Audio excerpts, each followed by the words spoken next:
வீட்டுக்கு தண்ணி போடுறதுக்கு 1/2 அடி தான் இருக்கு. அந்த அங்கே ஒரு வீட்டில் கீழே எல்லாம் போயிருக்கானா, அவங்க மேலே குடியிருக்காங்க.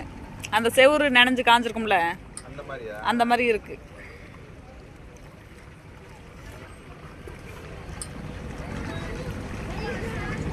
நம்ம போயிட்டு இருக்கோமா திரும்பி?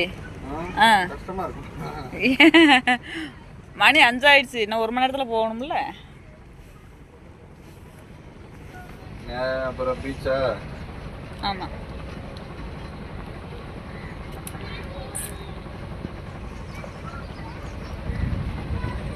அதுவும் போட்டுட்டு வந்துருக்கலாம்.